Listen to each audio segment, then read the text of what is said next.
Little things that matter concealed by big things that don't. Some helpful diet tips, day 1035. So for today's long form content, we're going to answer two frequently asked questions. White rice or brown rice, which is better? And seasoning doesn't count, right? It's just flavoring after all. Let's start with the rice question. I get this one often, so I'll address it quickly and simply here.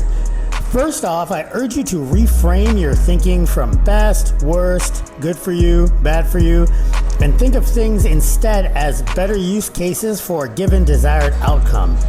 In terms of rice, specific to the topic of fitness, of body composition, they're essentially all but identical. I mean, there's slight differences in micronutrients, slight differences in macros, but if it's actual brown rice and not just dyed, there's a little more fiber in the brown rice, among other things, extrapolated out in months and years, might have some marginal effect one way or the other. That said, in terms of the X's and O's, for most people, they're essentially the same. However, depending on the individual, white rice may be hyper palatable, and you can find yourself eating way more of it, calories equated, than you would if you had brown rice or even wild rice instead. This is why I tend to avoid things personally, like breads and cereals. It's not that they're bad or you can't fit them in a responsible, healthy meal plan. It's just like for me and many other people, it's too easy to eat a whole lot of it at once and frequently. Again, like I say often, it's not just a plan on paper. You have to consider the psychological impact of certain meals and certain components of those meals, especially the carbs. So all that to say, the answer to white rice or brown rice is simply, which one can you eat sustainably to suit your goals? If you can meter out white rice and not eat a plateful with every meal, then it's probably fine. If you find yourself going overboard, then switch to brown. It's really that simple. Okay, now moving on to spices. Many times we'll get like a steak seasoning or a burger seasoning, seasoning salt, etc., and expect it to be just that. A mix of mostly salt, maybe pepper, and various herbs like maybe some curcumin or something, some cilantro and whatnot. But oftentimes, not unlike supplements with some special sauce that tested athletes will pop hot for, many seasonings' secret ingredient is just quite simply sugar. Now, sugar isn't the devil and is of minimal concern depending on your insulin sensitivity, but sugar in a granular or powder form is dangerous because it's difficult to meter out. You can't tell how much extra sugar you're coating your food with when it's in your favorite steak or fajita seasoning. This is part of the reason why you always see me pour my sauces in a dipper on my meal prep videos and not all over my food. Despite my activity level and high insulin sensitivity, I still don't want random unregulated amounts of sugar in my diet. So the answer here is simple. Read labels, folks. Make sure your favorite spice isn't that because it's basically sugary herbs and salts.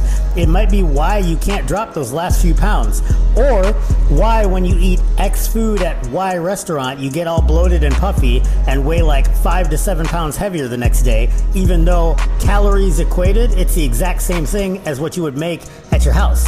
Not a big lever, but biology is action over time. These little things can have tremendous impacts if repeated over days, weeks, months, and years. This is a perfect example of how the little things matter more than the big things they're concealed behind. In both cases, most people are preoccupied by counting calories. Does white rice have more calories than brown rice? Well, they're about the same.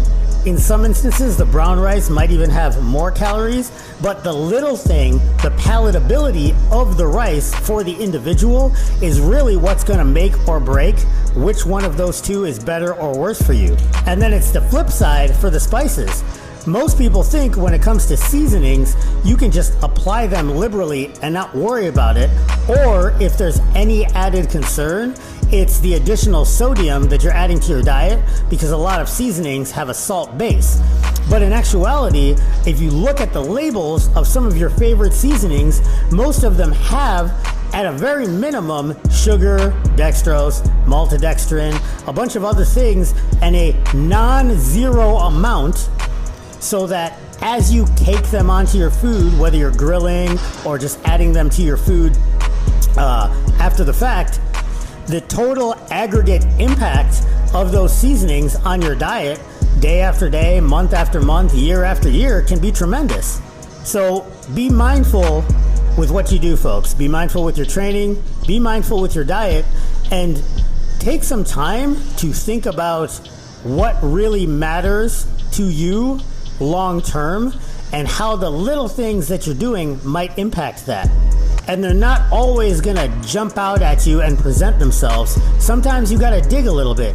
Sometimes you gotta think 1 or 2 steps further than just, this is how many calories this thing has. This is how many macros this thing has. Carbs, proteins, fats. Sometimes you gotta think a little bit between the lines and look at the details and see how those matter too. Doing this over time makes your decision-making process a lot easier, your meals more enjoyable, and your diet overall sustainable. Because the best diet is the one that's sustainable for you. Stay in the fight.